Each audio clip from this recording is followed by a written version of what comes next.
Bueno, muy buenos días a todos. Mi nombre es Ariel Castro, me dedico en la parte tributaria. Muy contento realmente de poder compartir el día de hoy con ustedes. Ganó la CL, empató la CL. La liga creo que va de primero, entonces súper contento, ¿verdad?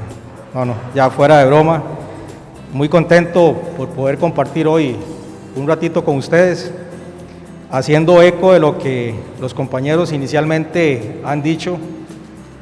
Creo que 2 años de pandemia, prácticamente vamos ya para 2 años. El hecho de que hoy todos podamos estar aquí sentados, reunidos, es un motivo de agradecimiento, porque si en momentos tan difíciles como ha sido el tema de la pandemia, hoy tenemos la oportunidad de estar aquí, es porque verdaderamente Dios tiene un propósito con nosotros. Entonces, un día escuchaba algo muy cierto. Creo que la palabra salud no ha encontrado mejor momento para hacerse tan importante como lo es en este momento. Antes, para nosotros la salud, una gripe, me caí, me raspé, pero hoy en día la salud, o ese término, esa palabra salud, creo que no ha encontrado mejor momento para ser tan importante. Y es claro que solo el hecho de levantarse en las mañanas y tener salud, pues es un gran motivo también para agradecerle a Dios. La dinámica tal vez de hoy para el tiempo que me va a tocar estar con ustedes, normalmente a mí me gusta que las consultas las hagan de momento, porque nos volvemos más dinámicos, no se queda nada para el final, y yo con mucho gusto, cualquier consulta relacionado con el tema que me va a tocar exponer, con mucho gusto voy a estar acá para poder evacuarlas. Entonces voy a tomar mi lugar para comenzar con la exposición. Buen día.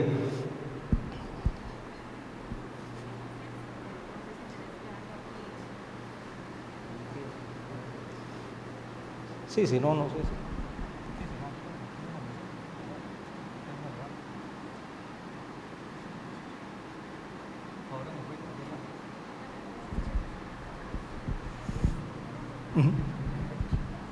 Bueno, el día de hoy a mí me toca exponer uno de los temas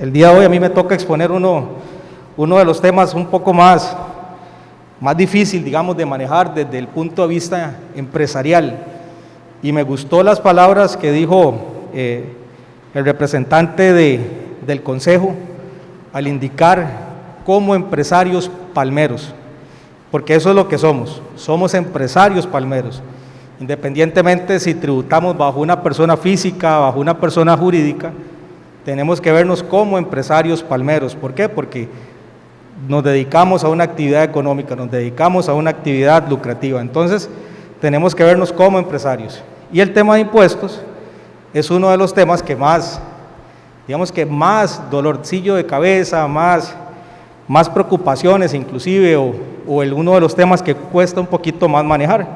Entonces, hoy yo voy a estar tratando los siguientes temas. Vamos a entrar un poquito en generalidades para poder explicar algunas cuestiones básicas para entender el por qué pagamos impuestos, o el por qué me cobran, o por qué tengo que hacer tal cosa. El objetivo mío de hoy básicamente es eso, es que ustedes se puedan llevar el por qué me toca pagar impuestos, por qué los pago, por qué me cobran, porque a veces tenemos tal vez algunas nociones confusas, que inclusive no entendemos el por qué me están cobrando algo. O, por ejemplo, en el tema del IVA es un tema muy complicado y muy técnico, porque se supone que el IVA, técnicamente entre empresarios, el IVA no debería ser un costo, el IVA no debería ser un problema, porque el IVA simplemente se traslada, y quien verdaderamente paga el IVA es el consumidor final. Entonces, el día de hoy yo traigo a la mesa, si se puede decir, los siguientes temas, unas generalidades para que tengan esa noción básica del por qué pagamos los impuestos. Vamos a hablar un poco del régimen especial agropecuario, que es el régimen en el que se creó precisamente para actividades agrícolas. Vamos a hablar un poquito del impuesto de renta, que también es un impuesto que todos los que estamos acá estamos sujetos.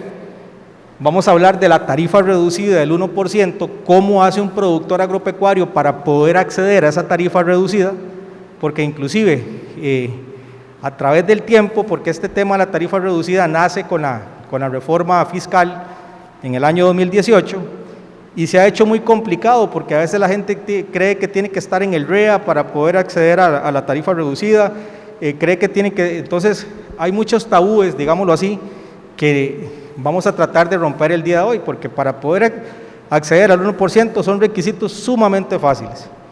Y vamos a terminar hablando del tema de exoneraciones, cómo hace un productor agropecuario para poder exonerar lo que es maquinaria y equipo. Y vea qué importante, un productor agropecuario prácticamente lo único que tiene que exonerar es maquinaria y equipo, porque el resto prácticamente todo lo puede conseguir a tarifas del 1%, y también puede haber un procedimiento especial para quitarse ese 1% y al final no tener que pagar absolutamente nada de impuestos, ¿verdad? Entonces, esos van a ser el día de hoy los temas. A ver, ¿qué es un impuesto? Esa es una de las preguntas que podríamos empezar o que todos nos hacemos todos los días. ¿Qué es un impuesto? Y un impuesto básicamente es una suma de dinero que nosotros le tenemos que entregar a la administración de tributos para contribuir con las cargas públicas del país. ¿Por qué contribuir con las cargas públicas del país? Porque es un deber constitucional. La Constitución Política de Costa Rica establece que nosotros, ciudadanos costarricenses, tenemos el deber de contribuir con las cargas públicas del país. Entonces, imaginemos que Costa Rica es una empresa, como Copeagropal, y cada uno de nosotros somos los socios o los asociados de esa cooperativa. Nosotros tenemos que aportarle un granito de arena, porque el país necesita, bueno, en esos temas tan polémicos no voy a entrar, pero el país necesita pagar créditos, necesita pagar planillas, necesita invertir en infraestructura, necesita invertir en importaciones para poder tener nosotros acá algunos productos que generalmente no se consiguen acá. El país necesita tener dinero para poder exportar productos que se producen acá y que se consumen en el exterior.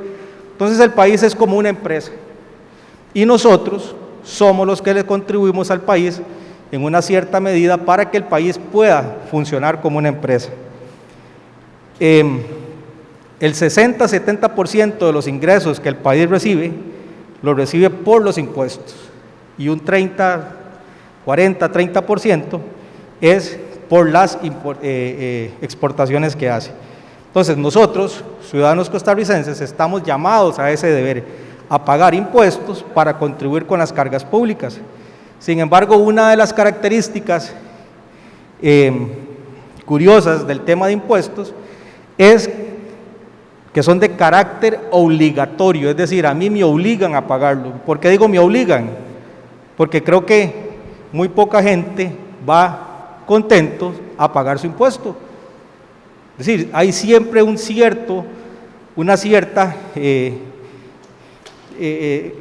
estado como de que no quiero. Entonces por eso los convierten en carácter obligatorio, porque normalmente no nos gusta, pero tenemos que hacerlo. ¿Qué es lo que pasa? Decía, no sé si ustedes recuerdan, para el tema de la reforma fiscal, todas las huelgas que hubo, todas las calles bloqueadas, para que no pasara la famosa reforma fiscal. Entonces, en una de las entrevistas que le hacen a un colega mío, un abogado tributarista muy bueno, un señor que respeto mucho en esa área, le decían, ¿por qué no mandamos a referéndum lo de la reforma fiscal? ¿Por qué no mandamos a que sea el país que decida si hay o no hay reforma fiscal? Y la respuesta de él fue muy sencilla. Constitucionalmente, y lo establece la Constitución, el tema de impuestos no puede ser un tema de referéndum. ¿Por qué? Porque ya conoceríamos cuál va a ser la respuesta del ciudadano. Es decir, si mandamos a escoger al ciudadano si hay o no hay reforma fiscal, probablemente el 90% de la gente hubiera votado en contra de los impuestos. Entonces, vea qué interesante, por eso es que los impuestos son obligatorios, me obligan a ir a pagarlos. ¿Por qué? Porque es un tema que normalmente uno como persona, pues no tiene esa cultura, digámoslo así, no tiene ese tema de ir a pagar el impuesto de manera voluntaria y pacífica, ¿verdad? Entonces, eso es lo que es un impuesto. Básicamente es una suma de dinero que nosotros le entregamos al país para que el país pueda costear el tema de cargas públicas, ¿ok? Ahora bien, hay dos clases de impuestos que me parece importante que ustedes los conozcan. Existen, digamos, lo que son los impuestos directos, que esos son los que verdaderamente salen de mi bolsa. Es decir, yo de mi bolsa pago el impuesto. Y básicamente esos impuestos es como el impuesto de la renta. El impuesto sobre la renta es un impuesto que es directo porque grava mis ganancias. Entonces, se grava la capacidad económica de las personas. Entre más gano, más pago, ¿verdad? Eso es lo que dice la teoría. En la práctica a veces es distinto lo que se dice en la teoría.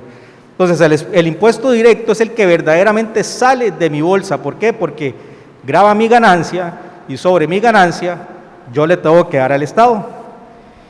Pero también existen los impuestos indirectos, como el IVA. Vea qué interesante, el impuesto como el IVA. ¿Por qué? Porque si nos vemos desde el punto de vista como empresarios, el IVA no lo pago yo, lo pagan mis clientes, o lo paga mi cliente, en este caso la cooperativa. El IVA es un impuesto indirecto porque no grava la capacidad económica de la gente, no grava la bolsa de la gente, lo que está gravando es el consumo, simplemente el consumo. ¿Y quiénes consumimos aquí? Todos. No hay ni una sola persona que esté en este lugar que no sea un consumidor. Entonces al IVA no le importa. Vamos a ver, el impuesto directo tiene nombre y apellidos. ¿Cuál es su nombre? Víctor Rivera. El impuesto de renta va a gravar a Víctor Rivera. Tiene nombre y apellido, porque va directamente a él. Pero el IVA no le importa, o el impuesto indirecto no le importa quién grava, simplemente lo que le importa es gravar el consumo. ¿Ok? Entonces, el IVA se convierte en un impuesto indirecto. Y aquí es uno de los temas que me gustaría que ustedes lo vean de esta manera. Así es como funciona el IVA. Es una relación triple, digámoslo así. Tenemos al Estado, en la parte de arriba, tenemos las empresas y tenemos a los consumidores. Entonces, ¿cómo funciona el IVA? Para el Estado, vean así, para el Estado es más fácil imponerle todas las obligaciones a las empresas que a las personas de manera individual. ¿Por qué? Porque en este momento, podemos haber más de 3,5 millones, 4 millones de personas que consumimos en el país, y puede estar eso simplificado en 1 millón, 1,5 millones de empresas. Entonces, ¿qué es más fácil para el Estado? ¿Imponerle la obligación a cada una de las personas o imponerle las obligaciones a las empresas? No, el Estado dice, es más fácil yo controlar a las empresas en tema del IVA, ¿verdad?, que controlar a cada una de las personas. Entonces, ¿cómo funciona esto? El Estado dice así: usted empresa, usted empresario, usted es el que me tiene que presentar la declaración mensualmente. Usted es el que tiene que recaudar ese impuesto a través de sus clientes y es el que me lo tiene que dar a mí. Porque si eso se lo impusieran a cada una de las personas, imagínense el Estado controlando a 4 millones de personas. Entonces, ¿qué pasa? Veámoslo así. Viene Tati, aquí tenemos a Tati, va al supermercado, paga por lo que compra. Entonces, ¿qué hace el supermercado? Recauda el impuesto de Tati y se lo da al Estado. Por eso es que es indirecto, porque el IVA no lo estoy pagando yo como empresario, el IVA lo está pagando Tati. Tati viene, paga el impuesto aquí, pero la empresa, que es la que tiene las obligaciones, se las paga al Estado, ¿ok? Entonces, esto, por eso les decía hace un rato que el IVA no tiene que ser un problema para empresarios, porque aquí se da lo siguiente, a ver, viene el supermercado y paga cuando compra lo que va a revender, no sé si me estoy dando a entender, viene el supermercado cuando compra lo que va a revender y paga 10,000 colones en impuestos, ¿ok? Viene Tati, le compra al supermercado y Tati le pagó 15,000 colones en impuestos. Entonces, ¿qué dice el Estado? Agarre los 15,000 que Tati le pagó, rebájese los 10 que usted pagó y devuélvame la diferencia. Entonces, ¿cuánto se le devuelve al Estado? 5,000 colones. Entonces, ustedes ven que por eso el IVA para empresas no debería ser un problema. ¿Por qué? Tati paga 15, el Estado me deja rebajar de esos 15 que Tati pagó, los 10,000 que yo pagué, y solamente le devuelvo a él 5,000 colones. Entonces, en la teoría, se dice que el IVA no puede ser un costo para los empresarios. ¿Por qué? Porque yo recaudo, rebajo lo que yo pagué y al Estado le doy la diferencia. ¿Ok? Pongamos un ejemplo distinto. Tati paga 10,000 en impuestos. ¿Ok?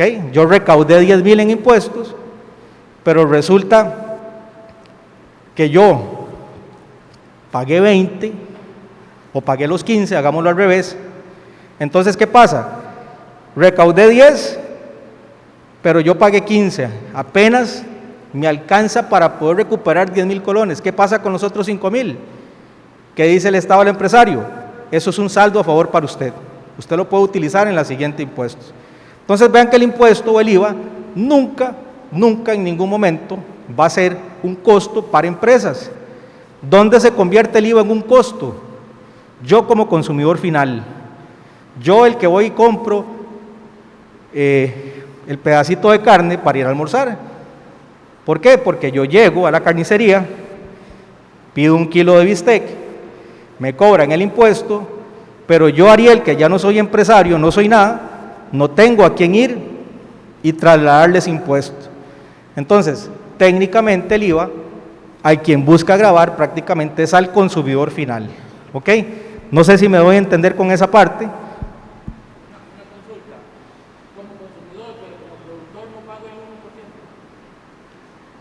Sí, señor.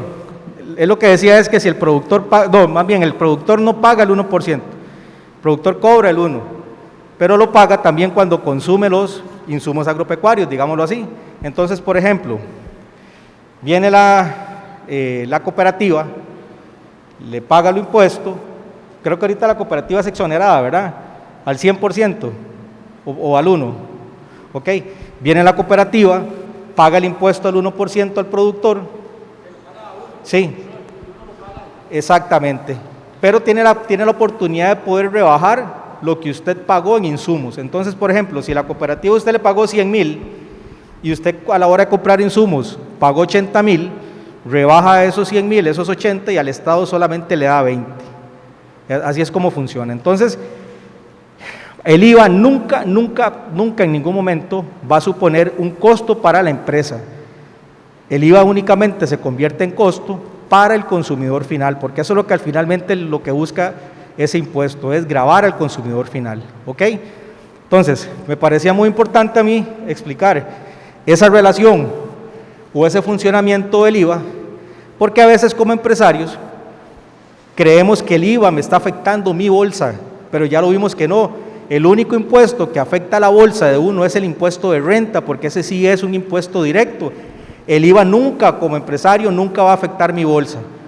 En algunos casos, si tengo que pagar, es porque recaudé más, ojo el término que estoy utilizando, es porque recaudé más que lo que yo pagué. Y cuando no tengo que pagar, ¿qué voy a tener? Un saldo a favor. ¿Por qué? Porque recaudé menos de lo que yo pagué y el Estado me dice, ok, usted recaudó 10, pero pagó 15, le voy a dar esos 5,000 como un saldo a favor para que usted lo pueda utilizar. Entonces, por eso es que ahí nunca el IVA va a suponer, digamos, un problema para empresarios. ¿Ese saldo a favor se aplica dentro del mismo IVA o se puede aplicar a otro tipo de impuestos? Vea qué importante esta pregunta. Si ese saldo a favor se puede aplicar para el mismo IVA o se puede aplicar para otro impuesto. La ley lo que dice es que los saldos a favor se pueden aplicar para cualquier tipo de impuestos que sea administrado por la misma dependencia. Yo puedo utilizar el saldo a favor en IVAs, en renta, en pagos parciales, lo puedo utilizar inclusive en retenciones en la fuente. Entonces la ley lo que me indica es, si hay un saldo a favor, ese saldo se puede aplicar en cualquier impuesto que sea administrado por la misma dependencia. Entonces, en este caso, por ejemplo, Hacienda está estructurado así. Tiene la Dirección General de Aduanas, la Dirección General de Tributación y tiene lo que es la Policía de Control Fiscal. Entonces, por ejemplo, ahí hay dos dependencias distintas. Yo con el saldo a favor no puedo ir a pagar aranceles de aduanas, pero con el saldo a favor sí podría ir a pagar IVAs que estén administrados por aduanas. ¿Por qué? Porque ahora la reforma fiscal, eso fue una de las novedades que introdujo, que si hay dos impuestos similares en dos dependencias, se puede hacer la solicitud para que el saldo a favor de aquí vaya a compensar lo que está en la otra dependencia. Lo cierto del caso es que, volviendo a la respuesta de don Víctor, ¿verdad? Todo saldo a favor se puede compensar con impuestos que estén siendo administrados por la misma dependencia, ¿ok? Ahora, estos son los regímenes tributarios que normalmente tenemos en el Ministerio de Hacienda. Tenemos el régimen tradicional o el régimen general, que ese es el régimen donde está la gran mayoría de comercios. Tengo una consulta atrás. Buenas. Gracias por darme el cede al paso a poder hablar. Nosotros como agricultores, cuando compramos suministros para la plantación, que vienen siendo activos que son utilizados en nuestras plantaciones, nosotros somos consumidores finales, nosotros pagamos el impuesto de venta, nosotros no trasladamos el impuesto de venta al Estado, si nosotros consumimos esos impuestos. ¿Qué pasaría en ese caso? No, más bien ahí no son consumidores finales, ahí sí pueden, digamos, ahí sí traslada el impuesto, porque por ejemplo, usted está consumiendo suministros para las plantaciones y está pagando los impuestos de esos suministros, pero cuando le vende esos productos a la cooperativa, que la cooperativa le está pagando el impuesto, ahí es donde usted tiene la capacidad tiene, digamos, de poder decir, lo que la cooperativa me está pagando, le resto lo que yo pagué en esa compra de suministros y al Estado le doy la diferencia. Es decir, ahí el IVA está pasando a la siguiente etapa. Consumidor final es cuando yo voy al supermercado y compro mi diario, que no tiene nada que ver con la empresa. Entonces, ese impuesto que yo pagué a la hora de comprar mi diario, ya yo no lo puedo trasladar a nadie más, sino que yo mismo fue el que lo soporto y yo soy el mismo el que ya no tengo esa capacidad de poderlo trasladar, digámoslo así. ¿Ok? Perfecto. Ahora, en el régimen tradicional o el régimen general, básicamente es donde está la mayoría de comercios en Costa Rica. ¿Ok? Ellos tributan impuesto de ventas y tributan renta por separado. Luego vienen tres regímenes que son simplificados, que tenemos el régimen simplificado comercial, que es el que normalmente vamos a encontrar, lo que son sodas o restaurantes de menor escala. No sé si ustedes han ido a un restaurante o una soda que ellos dicen, no, es que nosotros no damos factura porque somos del régimen simplificado, ¿ok? Ese es el régimen simplificado comercial. Luego tenemos un régimen simplificado para alquileres. La reforma fiscal en el 2018 trajo una modificación que básicamente todo lo que es un tema de alquiler tienen la opción de ir a tributar por un régimen muy simplificado que ellos lo que hacen es que pagan nada más el 15% del 85% de los ingresos. A ver, en números, si recibo 100,000 de alquiler, entonces solamente voy a ir a pagar el 15% de 85,000 colones. ¿Por qué? Porque el Estado me permite un 15% ahí que lo puedo utilizar como gastos. Entonces, básicamente es eso, del 100% del ingreso, voy a ir a tributar un 15% del 85% de esos ingresos, ¿ok? Y tenemos un régimen especial agropecuario, que es el que ahorita vamos a ver. Eso fue un régimen que se creó únicamente para el sector agropecuario. Dentro de su principal característica, que ahora la voy a desarrollar más, es que este régimen especial agropecuario únicamente tiene que ver con temas de IVA, no tiene que ver con temas de renta. Únicamente en el régimen especial agropecuario, lo único que se regula son temas del IVA, ¿ok? Hasta aquí estamos bien, ¿no tienen ninguna duda? ¿Todos claros? Perfecto. Esto parece ser una lista de esas que uno le pide a Santa Claus, pero realmente no lo es. Estas son algunas, o por lo menos las más principales, obligaciones tributarias más comunes que tiene una empresa, ¿ok?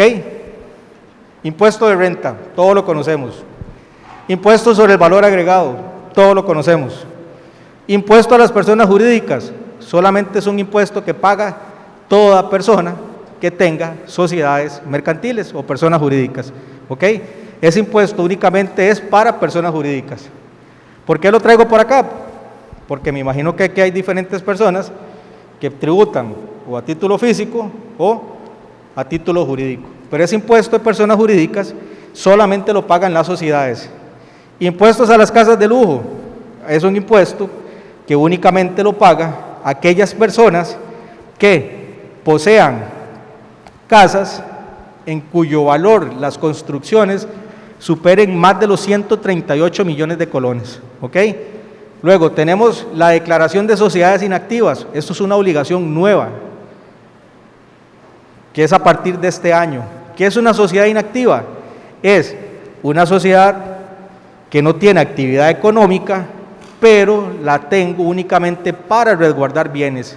Eso es muy dado en el mundo actual o en la práctica normal, eso es muy dado. Es decir, tributo como persona física o jurídica, no importa, independientemente cómo tribute, pero para resguardar mis bienes, mi carro, mi casa, lo que sea, tengo una sociedad únicamente que es la que tiene ese bien, pero no tributa. Eso es una sociedad inactiva. Entonces, ¿qué es lo que pasa? Anteriormente esas sociedades no tenían ninguna obligación de nada con el fisco. A partir de este año tienen la obligación de declarar ese patrimonio, tienen la obligación de declarar esos bienes. Entonces, eso hay que prestarle mucha atención, porque si el fisco antes no tenía la oportunidad de ver qué tenía esas sociedades inactivas, hoy, después del 15 de marzo, va a tener esa oportunidad de ver qué hay detrás de esas sociedades inactivas. Entonces, la pregunta que deberían estarme haciendo en este momento es, ¿cuál es el riesgo de declarar esas sociedades inactivas? Muy fácil. Son sociedades inactivas, no tienen actividad económica. Entonces el fisco lo primero que va a preguntar es, ¿cómo esa sociedad inactiva que no tiene actividad económica tiene registrada una casa? ¿De dónde cogió el dinero para registrar esa casa? ¿De dónde cogió el dinero para registrar ese vehículo? Ah, muy fácil, es que el socio compró la casa y la inscribió en la sociedad. Entonces el fisco no se va a quedar, ok, perfecto, gracias. No, el fisco le va a decir, ¿y qué hace el socio? ¿De dónde el socio tomó el dinero para comprar esa casa? Un préstamo. Tiene empresas, otras empresas. Tiene salarios. Entonces, este tema de estas sociedades inactivas es muy importante que lo tomen en cuenta en este momento, porque va a ser en un futuro muy cercano un dolor de cabezas para los dueños de esas sociedades inactivas, porque van a tener que justificar de una manera muy exacta de dónde provienen los fondos para poder financiar esos activos que están dentro de esas sociedades que en teoría no tienen actividad económica. Creo que el compañero...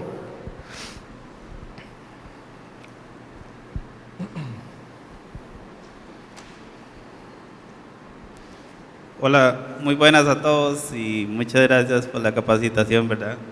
Y este tema que están tocando ustedes de las sociedades inactivas, creo que va a traer bastantes problemas más adelante, porque hay un tema muy importante y voy a aprovecharlo para hacerse aquí la consulta a usted. ¿En cuál valor vamos a declarar las propiedades que tiene esa sociedad inactiva que fueron ingresadas hace 20, 30 años con un valor de escritura de 500 colones, 1.000.000 de pesos, por el tema posterior a una venta a ella con el impuesto al fondo capital? Entonces, es una trampa que los están poniendo, digo yo, en este momento, porque de ahí hay propiedades bastante grandes con valores fiscales muy bajos en ese entonces, que se adquirieron en las sociedades y hoy día tienen un valor muy grande por el valor que han superado en el tiempo, ¿verdad? Entonces, ¿cuál es el recomendable declarar en esa sociedad, o cuál es el que se debe declarar en esa sociedad para no tener el problema más adelante? Esa pregunta es excelente, buenísima. Más que recomendable, el valor que establece la resolución que regula el tema de sociedades inactivas es el valor de escritura, el valor de adquisición, el verdadero valor.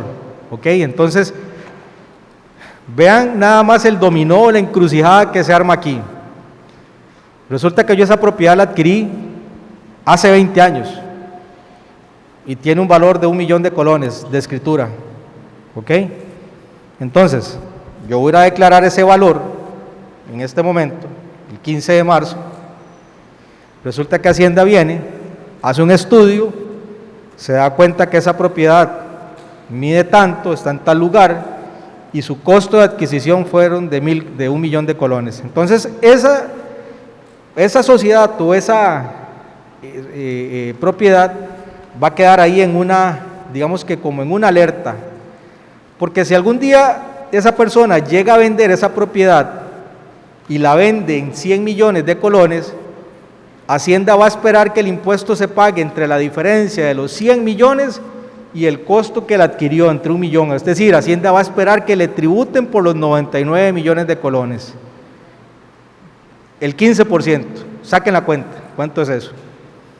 ¿Ok? Entonces, más que una trampa, inclusive, más que Hacienda lo que dice es, no, ustedes tienen que declararme el verdadero costo suyo de adquisición. ¿Por qué? Porque realmente tenemos tres valores: el de adquisición, que es el de escritura; tenemos el valor fiscal, que es el que está registrado en el registro nacional, que es para temas de impuestos, el valor fiscal; y tenemos el valor de mercado, que es lo que verdaderamente vale mi propiedad si yo la quisiera vender el día de hoy. Entonces, algunas personas han recomendado que lo hagan por el valor de mercado, como para tratar de quitarme ese costo de todos esos años, digamos, del tema del valor de adquisición. Pero hay que tener cuidado, porque quizás por hacer como dice el dicho, por hacer un pato vamos a hacer un sapo. Porque si yo voy a declarar 100 millones de colones, que es el valor de mercado, tengo que tener todos, absolutamente todos los justificantes para poder tener el soporte de esos 100 millones de colones. Entre más valor pongo, le voy a tirar una responsabilidad más grande al socio, porque el socio va a tener que justificar de dónde provienen esos 100 millones de colones por el valor que le estoy dando a esa sociedad. Entonces, más que recomendable, tenemos que seguir lo que dice la norma, y la norma lo que me indica a mí es que el valor por el cual yo debo declarar es por el costo histórico, por el verdadero valor de adquisición. Inclusive, en algunos casos yo me he topado con costos de 500 colones, donaciones inclusive, compraventas que no hubo ni siquiera ni un solo colón de transacción. Simplemente lo que hice fue reorganicé mi patrimonio. Tengo una empresa que es la que produce, pero esta casa que está aquí la pongo en riesgo porque ya una demanda laboral, se van a ir contra mis bienes, entonces ¿qué hago? Reorganizo mi patrimonio y lo paso de aquí para acá, sin ningún costo. Entonces inclusive hemos tenido empresas que tienen costo cero de la escritura, no tiene costo absolutamente. Entonces ahí es importante seguir lo que básicamente indica la norma, que sería declarar por el valor o el costo de adquisición, el valor de escritura, ¿ok? Ahora, en esta lista tenemos también lo que es el timbre de educación y cultura. Eso es un canon que prácticamente pagan lo que son solamente sociedades anónimas. Tenemos lo que es el registro de transparencia y beneficiarios finales. Eso solamente también es para personas jurídicas, solamente es para sociedades. Tenemos lo que es el pago de patente municipal, que es por el desarrollo de una actividad económica en cualquier cantón. Y tenemos el pago de las cargas sociales. Es decir, esas son, digamos que las obligaciones tributarias más comunes que nos vamos a encontrar cuando somos empresarios. Vamos a ver, con este tema quiero agregar algo. Registro de transparencia y beneficiarios finales. Eso solamente es una obligación para sociedades. Ese registro es que todos los 30 de abril de cada año, las sociedades anónimas tienen que entregarle información al Banco Central de los socios de esas sociedades. Tiene que decir quiénes son mis socios, cuántas acciones tiene cada socio, cuánto es el porcentaje de participación de cada socio. Entonces, ¿qué ha pasado en los últimos 5 años con la parte tributaria? 1, comprobantes electrónicos. 2, reforma fiscal con la novedad de introducir el IVA. 3, registro de transparencia y beneficiarios finales. 4, sociedades inactivas. Es decir, en los últimos 4 o 5 años, la administración tributaria se ha encargado de tejer una herramienta que le permita ejercer control tributario sobre cada uno de los que estamos aquí. Los comprobantes electrónicos no fue un salto a la tecnología, vamos a dejar de facturar en papel para facturar en computadora. No, comprobantes electrónicos es un control tributario. ¿Por qué? Porque hoy en día la administración tributaria sabe en tiempo y en forma qué compro y qué vendo. Cada vez que yo emito una factura electrónica, esa información va a dar a Hacienda en tiempo y en forma. Cada vez que yo voy al supermercado o a cualquier lugar y compro, Hacienda se está dando cuenta qué estoy comprando. Y es que vean qué importante, a ver, el cuidado, no solamente se da cuenta cuándo y qué compro, se da cuenta qué compré, qué cantidad compré, cuánto pagué. Es decir, tiene toda esa información en tiempo y en forma. Entonces, comprobantes electrónicos no fue un salto a la tecnología, comprobantes electrónicos fue un control tributario, ¿ok? Registro de transparencia y beneficiarios finales. Es una información muy sensible. ¿Por qué sensible? En este momento yo, como abogado, yo no podría ir al registro público para ir a acceder a una sociedad de don Víctor y ver quiénes son los socios de esa sociedad, porque es información que no es pública. Pero ¿qué pasa? Al entregar todos los años esa información a Hacienda, al Banco Central, quiere decir que Hacienda tiene una cajita de Pandora que en cualquier momento puede utilizar y decirle al Banco Central y decirle, ya creo que ya tengo a don Víctor mareado, estar tomando como ejemplo, y llegar y decir, necesito saber a don Víctor cuántas sociedades él pertenece. Mira, don Víctor pertenece a todas estas sociedades. Ok, entonces ya Hacienda puede ejercer un control ahí. IVA. El IVA, más que un impuesto con matices recaudadoras, es un impuesto que establece control. ¿Por qué? Porque prácticamente se gravó todo, absolutamente todo. Solamente quedaron 35 supuestos que son exentos. Todo lo demás se gravó. Antes los servicios profesionales no eran gravados, ya están gravados. Antes los servicios médicos no eran gravados, ya están gravados. Entonces, ¿qué es lo que pasa eso? Produce una trazabilidad, produce una cadena que es fácil de poder controlar ciertas transacciones. Entonces eso es un control tributario. Y la última pieza de ese rompecabezas, de ese control tributario, son las sociedades inactivas. ¿Por qué? Porque ahora yo, Hacienda, si voy a tener la capacidad de poder controlar todas estas sociedades que de un año para atrás no me informaban absolutamente nada, ahora sí tienen la obligación de entregarme información. Entonces, los últimos 5 años, la administración tributaria lo que ha hecho es tejer una herramienta que le permita facilitar ese control tributario. Por eso es que hace un rato cuando empecé el tema dije, me va a tocar uno de los temas más complejos que hay, porque esta parte tributaria, día a día, se vuelve un poco, o se está volviendo, digamos, Hacienda va caminando, y una de las preguntas que nosotros tenemos que hacernos es, ok, ¿qué estoy haciendo yo también? ¿Qué voy a hacer? Aquí no es que vamos a ahogar al gato y al ratón, no, sino que también tenemos que andar a la defensiva. ¿Por qué? Porque tarde o temprano Hacienda va a comenzar a utilizar esas herramientas que ellos han ido fabricando para ejercer ese tipo de control, ¿verdad? Entonces esto se los quería traer también hoy a la mesa. ¿Cómo vamos de tiempo para el break? Estamos bien todavía. ¿Ok? ¿Tienen alguna consulta hasta aquí?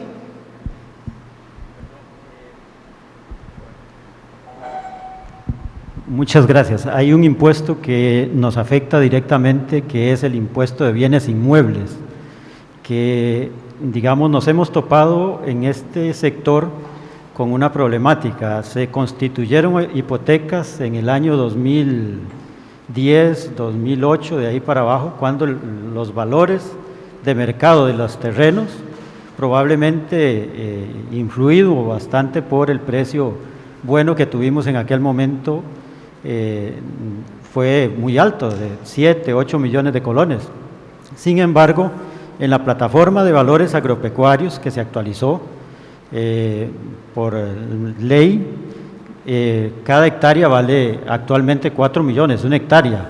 Si uno le aplica los factores, digamos, de extensión, qué sé yo, cosas que tienen ahí en valoración, probablemente esos 4 millones se reducen. Pero la municipalidad, digamos, ¿cómo le digo yo? Aunque se haya cancelado la hipoteca, toma en consideración el último movimiento registral que se hizo. Entonces, pero realmente, inclusive, ni siquiera por valor en este momento y, digamos, respaldado un poco por el órgano de normalización técnica, tiene el valor que ellos declaran, digamos, para un caso específico, a 7 millones de colones la hectárea, cosa que no es real, porque, digamos, en el órgano de normalización técnica está en 4 millones de colones. El caso particular se ha hecho el intento de poder ajustar, no para evadir, sino para que realmente se tome en cuenta, pero yo sé que la ineficiencia de municipalidades es complicado, pero ¿cuál procedimiento podríamos seguir para poder ajustar a lo que realmente debe de cobrarse en ese caso, para pagar lo correcto y lo que es justo?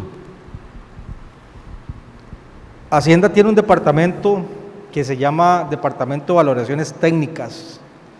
De hecho, eso es una de las consultas más frecuentes o temas que llegan a la oficina, y hay que ser muy insistentes, porque es algo, digamos, algo tedioso. Normalmente siempre vamos a encontrar un perito disponible cuando voy a iniciar un proyecto, pero si hay un perito disponible porque ese proyecto en algún momento va a generar impuestos. Pero cuando yo ocupo un perito porque necesito bajar la carga tributaria de un vehículo, inclusive de una propiedad, no hay peritos, no hay gente disponible. Entonces, ahí lo que tiene que hacer, y el único camino que le toca hacer es volver a hacer un peritaje, volver a levantar un peritaje, pero tiene que ser con un perito de la misma administración tributaria, no puede ser un perito, digamos, particular, porque hemos topado con casos que hemos mandado avalúos con un perito particular y rechazan ese perito, el avalúo. Entonces ahí lo que hay que hacer es seguir insistiendo en ese departamento de valoraciones técnicas para poder lograr de que un perito de la misma administración tributaria haga el avalúo y haga todos esos cálculos para que pueda bajar el valor fiscal. No sé si ustedes han visto lo difícil también que se torna poderle bajar el valor fiscal a un vehículo. Entonces es un procedimiento prácticamente igual que cuando se hace con el tema de un vehículo. Hay que entrar a ese departamento de valoraciones técnicas, solicitar un peritaje por un perito de, valga la redundancia, un perito de Hacienda, para que ellos hagan esos avaludos y así poder también modificar el valor fiscal. Claro, aquí todo es como al revés, ¿verdad? Las cosas, en vez de que se deterioran, más bien parecieran ser de que se aprecian, ¿verdad? Entonces, sí, es un trámite, digamos, que sí va a tener mucha insistencia, pero que se puede, sí se puede en algún momento, pero sí tiene que insistir bastante para que Hacienda le mande ese perito. ¿Ok? Buenos días a todos. De la ponencia a la fecha, al momento, había un elemento que me parece importante mencionar, que es el CABIS, que no se mencionó y que usted mencionó todos los elementos que los cierres de portillo que está generando Hacienda a través de la electrónica, ¿verdad? Cuando metió lo de factura electrónica, automáticamente Hacienda tiene un anticipo de declaración de renta. Anticipo, no puede ser la declaración porque faltan otros elementos que tiene que cruzar. Hacienda tiene un desperfecto y que es que tiene 300 sistemas informáticos desasociados, que ese es un elemento que todavía juega a favor, ¿verdad? Para evadir, ¿verdad? O eludir, ¿verdad? También. Pero el catálogo de bienes y servicios ahora cada vez en los sistemas de facturación lo cruzan con las hojas de exoneración, de Exonet. Entonces, no siempre ya, o sea, ya cada vez van aplicando ciertos elementos de control de manera automática para evitar evasiones que de pronto yo diga, mira, esto es con el 1. Por ejemplo, ahora se daba de la explicación de que en el régimen especial agropecuario, digamos, el agricultor está para el 1, está para el 1 en ciertos bienes y servicios, no todos, porque muchas veces hay gente que me ha preguntado, mira, es que estoy construyendo una casa, ¿no? Quiero reparar el carro, no, pero sí hay un catálogo de 4 anexos donde están establecidos y uno de esos, digamos, el anexo 1, el 2 y el 4, que es lo que está exonerado para el 1, y el 3 es para el sector de ¿cómo es que se llama? De pesca, ¿verdad? Pero el 2 es el que estaban mencionando de que se necesita una autorización, ¿verdad? En este caso, lo que es este equipo, ¿verdad? Entonces, también es bueno que todos conozcan que el CABIS también es un tema de cruce de información muy pesada, que en algún momento por un bien bastante pesado lo pueden pescar a uno, ¿verdad? Sí, gracias por la participación y esa parte del CABIS. El CABIS, inclusive, yo tengo siempre mis comentarios con respecto a ese catálogo. Ese catálogo, en realidad, yo ni siquiera particularmente sé el por qué se establece un catálogo de esos que al final lo que hace es volver un poco más engorroso la actividad comercial de los contribuyentes, porque al fin y al cabo, inclusive el CABIS lo que trata de ver simplemente es amarrar, por decirlo de alguna manera, que lo que yo compro o vendo sea homologarlo con mi otra parte, por decirlo de alguna manera, es decir, que esta botella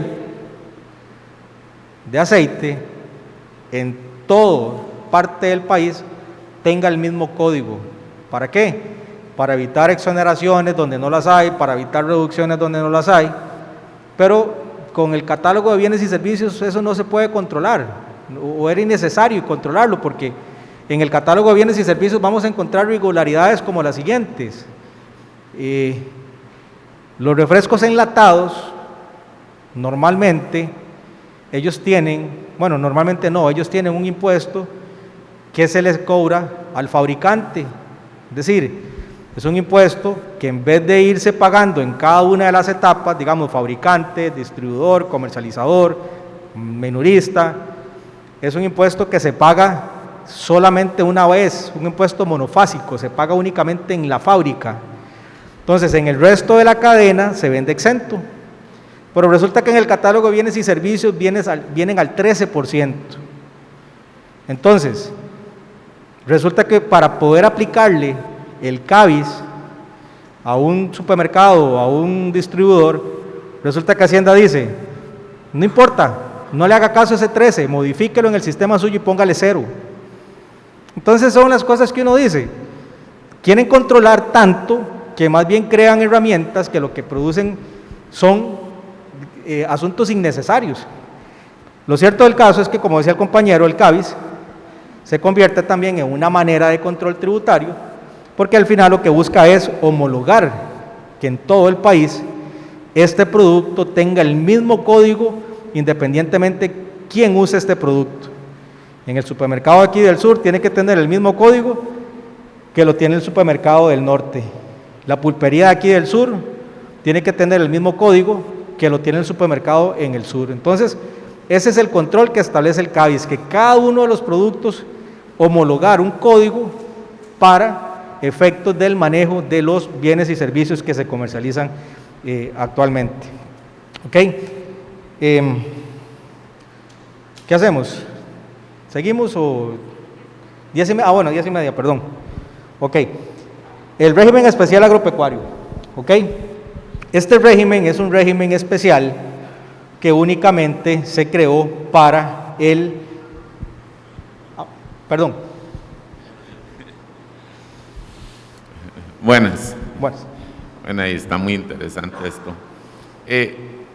Para comentarle, en el caso mío, yo le propuse al contador para que hiciera esto, eso que está hablando de relacionar el IVA para bajar. El contador no fue que no quiso, sino que no me lo recomendó. Me dijo que si Hacienda se venía en contra, yo tenía que volver a pagarle a él por presentar otra vez la contabilidad, y que los gastos, si yo compraba y el IVA que pagaba, él tenía que rebajarle eso para meter esa factura y que era más enredado. Entonces, no sé, por última, yo estar pagando otra vez que la contabilidad no me sirve, y entonces le acepté. Pero sí, más antes había una charla y se habló, pero como esto hace unos años para acá ha estado muy cambiante, le cuentan a uno una historia, después cambia, entonces creo que debe haber que hablar con el contador y volver a entrarle a esto, porque sí, ahora sí le entiendo un poco. Gracias. Ok, perfecto. En un pequeño resumen, porque lo voy a tocar más adelante. Por eso lo que decía el compañero del consejo, y hice eco de esas palabras, nosotros nos tenemos que ver como empresarios, independientemente si tributamos como una persona física o jurídica, somos empresarios. Entonces, en el tema de impuestos, la ley permite que yo pueda o tenga derecho de deducir gastos para poder bajar esa carga de impuestos, o inclusive la ley permite que yo tenga derecho a tener créditos fiscales para poder devolverle al Estado lo que realmente le toca en la parte del IVA. Entonces, en un pequeño resumen, lo que le puedo decir es que para efectos de impuesto de renta, la ley únicamente me va a permitir a mí, o voy a tener el derecho de poder rebajarme aquellos gastos que estén exclusiva y directamente vinculados con la actividad económica. Por ejemplo, pero eso es un tema que lo voy a tocar ahorita más adelante. Si usted tiene un vehículo y que está registrado en su contabilidad y que es el vehículo que utiliza para transportar suministros, abonos o lo que sea, todos los gastos que están relacionados con ese vehículo es un derecho a deducirlo. Si usted, por ejemplo, tiene una oficina y tiene sus gastos por electricidad, y esa oficina únicamente lo que maneja es todos sus temas empresariales, tiene derecho a deducirse la planilla de la persona que le trabaja ahí, tiene derecho al pago de electricidad, tiene derecho el tema del internet, Entonces, no es que sea un tema difícil de manejarlo, no, o sea, es simplemente aplicar lo que dice la ley. Ahora, si usted me dice a mí que dentro de sus gastos de empresa va a poner, no sé, que me fui con mi familia a un paseo y pagué un hotel de un fin de semana, ya eso es un gasto personal. Es decir, ya eso sí no está directamente vinculado con la empresa. Entonces, lo que sí le voy a, por lo menos a resumir en este momento es que todo aquel gasto o todo aquel crédito que esté directamente vinculado con su actividad empresarial tiene derecho a podérselo aplicar para poder, digamos, minorar la parte de impuestos. ¿Ok? Don Ariel. Permiso, buenos días. Tal vez retomando un poquito la consulta de don Uber Román, yo si vengo como arrastrando una duda desde que empezó la aplicación del IVA. Nosotros declaramos IVA cada 4 meses y pagamos IVA el 100%, en el caso de La Palma, el 100%, que en realidad quien lo está pagando es la cooperativa. ¿Ok? Conozco una actividad que no tiene nada que ver con Palma, que deduce de IVA, deduce costos de toda la actividad. ¿De toda qué, perdón? Costos de toda la actividad, ok, insumos, inclusive transporte, y todo ese tipo de cosas. Yo creía que nosotros lo podíamos aplicar en la declaración IVA que se hace cada 4 meses. No lo estamos haciendo, igualmente por recomendación del contador, porque dice que de por sí esa deducción se hace en la aplicación de renta, o sea, una sola vez al año, que es renta, ¿verdad? Pero yo me pregunto, ¿por qué una actividad que sigue siendo agrícola también, por qué unos sí y otros no? Entonces, no sé cuál sería más bien la recomendación, si al final va a resultar igual que la aplicamos en renta, la deducción, es lo que todo el mundo andamos escarbando a ver qué factura se nos quedó olvidada porque hay que incluirla, porque si no nos golpea más. ¿Qué nos recomienda a ustedes? Si lo seguimos haciendo así o lo seguimos aplicando parcialmente en las declaraciones de IVA. Ok, vamos a ver. ¿Cuántos aquí son contadores? ¿Hay algún contador ahorita? 2. Excelente. 3. Ellos y yo sabemos que en la ley establece, inclusive, le voy a poner el contraste para poder hacer el ejemplo, establece que todas aquellas personas que vendan bienes y servicios que tengan por tarifa el 1%, tienen derecho de aplicarse el 100% de todos los créditos fiscales. El 100%. Y le voy a poner el siguiente ejemplo. Hay actividades económicas como la venta de servicios médicos que tienen una tarifa del 4%. 4%. ¿Ok? Entonces, cada vez que ellos venden, cobran el 4% por sus servicios. ¿Ok? Este tipo de personas, al tener una tarifa reducida, porque la tarifa general del impuesto es el 13%, esa es la tarifa general, al tener una tarifa reducida del 13%, a ver, cuando se estaba discutiendo todo este tema del IVA,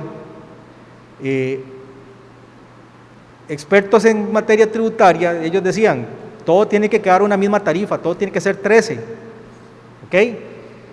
Pero al calor de las discusiones y al calor de las masas populares, se negoció para que algunas tarifas quedaran reducidas. Entonces, los servicios médicos quedaron al 4%, los productos de farmacia quedaron al 2%, y todo lo que es la parte agropecuaria quedó al 1%. Esas entre otras tarifas, pero voy a mencionar, digamos que las 3 más importantes. Entonces, a la hora que comenzaron a crear la ley, los diputados dijeron, ok, está bien. ¿No quieren el 13% parejo para todo? Ok, entonces vamos a hacer algo. Les vamos a dar esas tarifas reducidas que ustedes quieren, pero a esos contribuyentes que van a cobrar una tarifa reducida, le vamos a limitar ese derecho al crédito hasta el monto de esa tarifa reducida. Voy al ejemplo. Resulta que una persona que vende sus servicios al 4%, ¿ok? Venden sus servicios al 4%, digamos que paga un transporte donde le cobraron el 13% del IVA. Entonces la ley le dice, ok, usted no puede utilizar todo ese 13%, solamente puede utilizar hasta ese 4%, lo limitaron. Igualmente pasa con los del 2%. Usted vende sus productos farmacéuticos al 2%, perfecto, pero le voy a limitar que su crédito fiscal va a ser de todos los impuestos que usted va a pagar, solamente hasta el 2% usted va a poder utilizar. Sin embargo, a ustedes, a los del sector agropecuario, no les pusieron esa limitación. Les dijeron, ustedes venden al 1%, pero resulta que el sector agropecuario es un sector muy sensible. Aunque vendan al 1%, les voy a dar derecho para que se apliquen el 100% de todos los impuestos que vayan a pagar, de todos los bienes y servicios que están relacionados con su actividad económica. Entonces, ¿qué pasa? Resulta que usted viene y le vende a la cooperativa sus productos al 1%, porque esa es su tarifa de venta, pero cuando paga el transporte, paga el 13%. Usted no tiene ninguna limitación, usted puede agarrar ese 13% y aplicárselo al monto que recaudó. Entonces, en algún momento, lo que les decía al principio, les va a producir un saldo a favor. ¿Por qué? Porque estoy cobrando 1%, pero estoy pagando inclusive en algunos casos hasta el 13%. Entonces, si todo aquel gasto o costo que usted incurra en su actividad económica genera impuestos del 13%, del 4%, del 2% inclusive, usted tiene derecho de aplicarse el 100% de esos impuestos. Lo que el contador le dice a usted es lo siguiente: para él es más fácil, como usted le están pagando el IVA, para él es más fácil nada más agarrar, pague el IVA que a usted le pagaron y el resto se lo aplico en renta. Lo que él está haciendo tal vez es quitarse el problema de hacer la declaración del IVA, porque tiene sus complicaciones, tiene no complicaciones, tiene su ciencia o tiene su costo de hacerla. Él lo que le está diciendo es, todos esos gastos que usted está incurriendo, no se rebaje el impuesto que usted pagó, porque Hacienda va a venir y lo va a fiscalizar. No, eso es mentiras, porque usted tiene el derecho de aplicarse el 100%, o sea, Hacienda le está diciendo en la ley, tiene el derecho de aplicarse el crédito pleno. Entonces Hacienda nunca va a venir a fiscalizarlo porque sabe que usted pertenece al sector agropecuario. Pero ¿qué es lo que pasa aquí?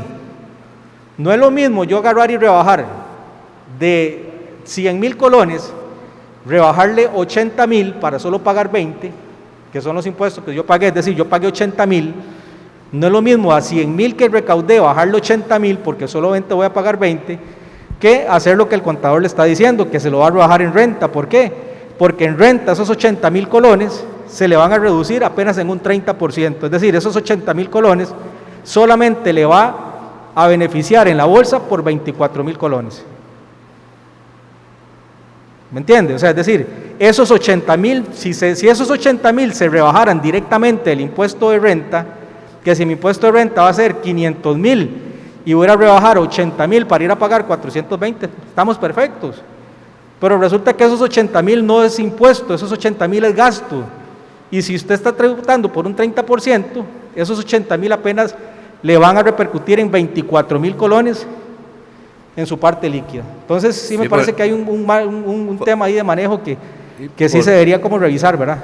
Porque nosotros pagamos es el 15% dependiendo del tope de venta. Sí, yo digo 30 porque normalmente siempre tengo esa tarifa ahí, pero lo que me refiero es lo siguiente, ¿verdad?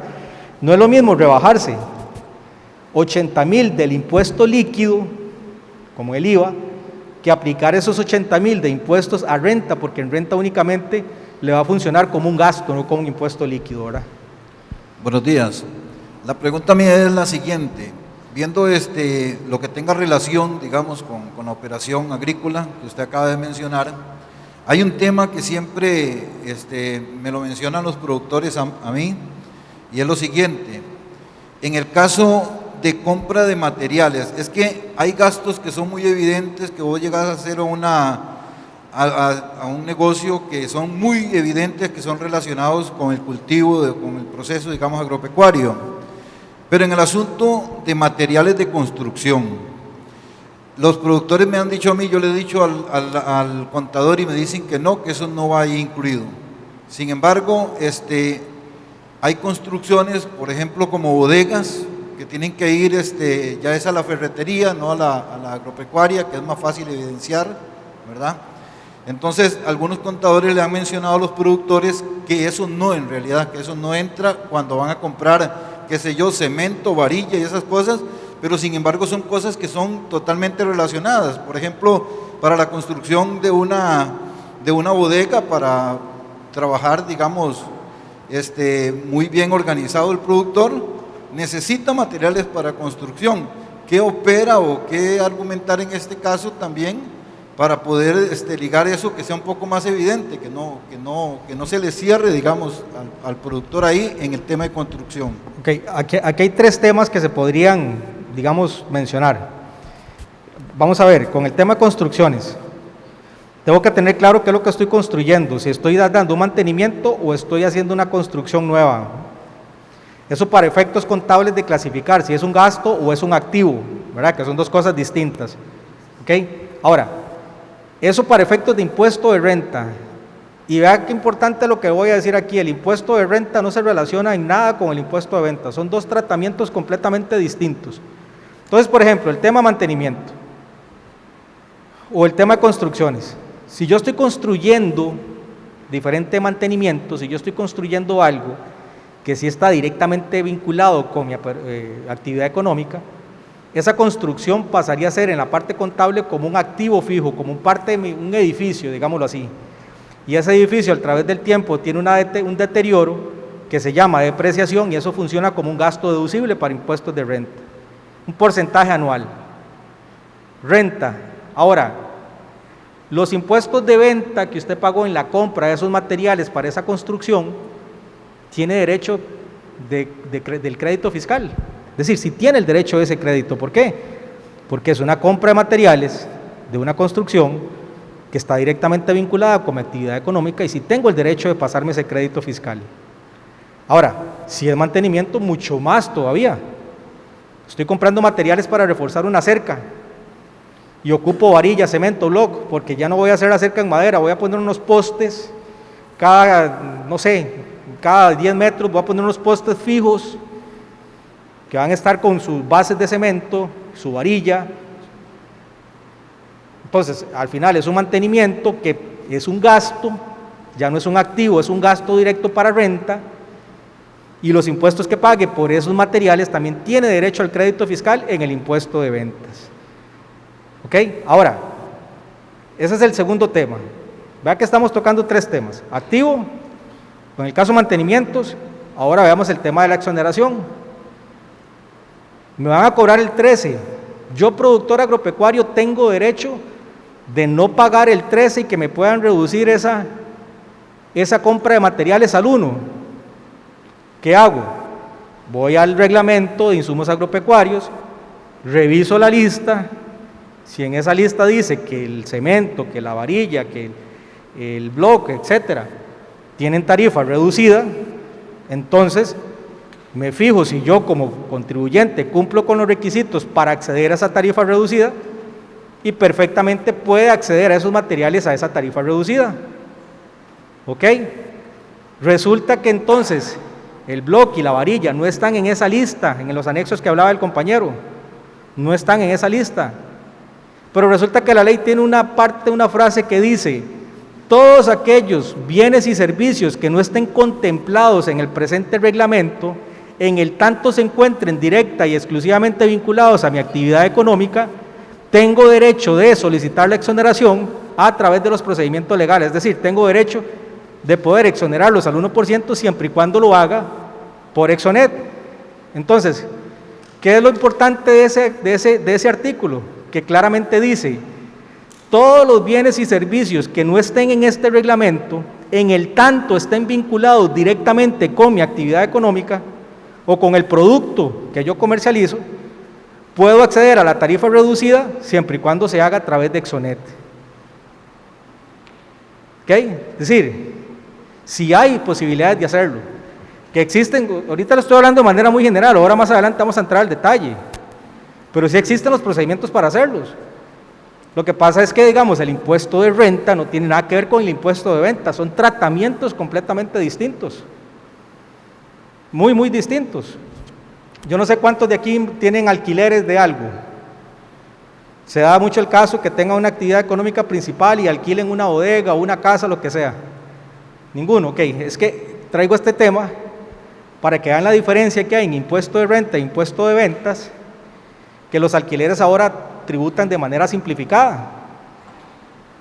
Simplemente la ley lo que dice es, del 100% de los ingresos, yo voy a rebajarle un 15% sin ningún documento de nada, sin que usted me demuestre nada, sin ningún documento, y sobre el 85% me paga el impuesto.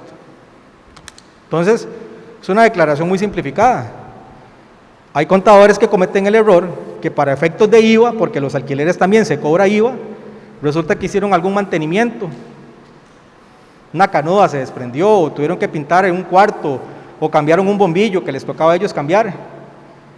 Entonces hay muchos contadores que dicen, no, es que como usted no tiene derecho a pasarse gastos por renta porque la ley le permite el 15%, tampoco tiene derecho a ese crédito fiscal. No, eso es mentiras.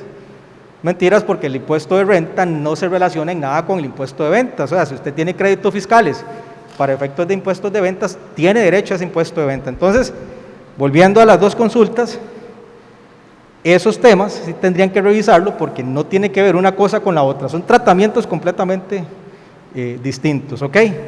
Creo que por allá, don... Sí, nada más qué dicha que usted mencionó el tema del pago del IVA, porque, digamos, a mí me pasa con algunos clientes y esa consulta siempre lo hacen, que me dicen, mira, es que todos mis compañeros productores pagan IVA, y le hago yo, ¿y? Yo no estoy pagando IVA con usted, es que Copeagropa le da un 1% del IVA. Yo tengo que aplicarle los IVA de todas las compras que usted ha hecho. Entonces, en buen término, y tras de eso, por el régimen especial agropecuario, usted tiene ciertos beneficios, no tengo que hacer la prorrata o proporcionalidad, que es lo que usted estaba mencionando, ¿verdad? Entonces, de que no tengo que hacer una clasificación en base a las ventas y el porcentaje de cuánto vendí en 3, en 1, en 2, en 4, ¿verdad? Sino que simplemente le aplico totalmente el IVA en su totalidad como un crédito fiscal, ¿verdad? Correcto. Entonces, en buen término, mi ponencia es de que el IVA, como usted lo estaba mencionando, no debería ser un problema. Y realmente, si usted tiene disciplina tributaria, o sea, usted pide facturas electrónicas, usted no debería tener ningún problema para aplicar un 1%, porque hay muchos servicios que se cobran al 13%, y un 13 contra 1 fácilmente uno lo mata, con facilidad. Esa es una. Y con respecto a la otra, de esa cuestión de lo que es construcción y eso, yo normalmente les indico tienen que capitalizarlo. ¿Qué es capitalizarlo? Simplemente todos los gastos que usted va a ver, lo vamos a cerrar en una cuenta de activo y a partir de ahí le vamos a aplicar una depreciación años posteriores. O sea, estoy construyendo una bodega, ¿eso entra dentro de mis gastos? Bueno, si es unos 100,000 colones, digamos que los podría aplicar, pero si ya estoy haciendo una inversión de 2, 3, 4, 5 millones de colones, entonces mejor le agarro la proporcionalidad y lo mando a una cuestión de capitalización, o sea, lo meto en una sola cuenta y a partir de ahí, año a año, le voy aplicando depreciación. Entonces, todo ese gasto sí lo puedo utilizar, pero proporcionalmente con los años venideros, ¿verdad? Entonces, y eso que usted indicaba es bastante cierto, igual que la otra indicación de que no exactamente el IVA hay que pagarlo. El único hecho es que hay gente que no lo paga, pero nunca pide facturas. Entonces no tiene disciplina de pedir facturas. Y normalmente se van en la jugada de decirle, tal vez eso te lo pongo como una observación para que lo aclares, que mucha gente le dice, si no te doy factura, no te cobro el IVA. Entonces, al final de cuentas, ya no me dé factura. Entonces, ese gasto a usted le va a incrementar en su renta. Entonces, y no le va a poder deducir en su IVA. Entonces, es una trampa que todo el mundo se la come. Entonces, hay que sabérsela manejar. Muchas gracias. Perfecto. 10:30. ¿Cómo lo vamos a...? Gracias. La pregunta va relacionada, ahora que hiciste la mención acerca de lo que es una subvaluación de lo que es bienes inmuebles, me parece que tengo a preguntar si en ese mismo departamento podrían ayudarme a mí, a mi familia, si hay una subvaluación de un activo del inmovilizado material que pertenece a la NIC 16. Si está subvaluado, este mismo departamento nos puede ayudar para hacer una revalorización del activo a través del modelo de revaluación. No, ya ahí sería más bien como un perito contable, porque ya es un tema contable meramente, ya no es un tema, digamos, para pagos de impuestos de bienes inmuebles. Muchísimas gracias. Creo que por acá el de morado, ¿verdad? Iba a preguntar, ¿cómo se llama? Minor es. Sí, bueno, este tema es bastante grande y hay bastantes preguntas, pero voy a resumir una. ¿Qué pasa cuando, bueno, principalmente tiene uno una actividad y genera otra más, que sea yo profesional? A la hora de dividir las facturas que usted está comentando, como por ejemplo luz, agua, teléfono y todos esos gastos, ¿a cuál se le recarga o cómo se hace para dividir eso? Porque a la actividad de La Palma no se le recarga, pero tampoco a la otra actividad tampoco se le recarga. ¿Qué se debería hacer en este caso? Okay. Vamos a hacer lo siguiente. De hecho, ese tema lo toco en una de las siguientes filminas, se llama concurrencia del régimen con otras actividades. Entonces ahí lo vamos a desarrollar. Entonces para respetar el tema del tiempo, vamos a tomar un break de 20 minutos. Son las 10:35. A las 10:55 entonces nos vemos nuevamente por acá para continuar con la exposición.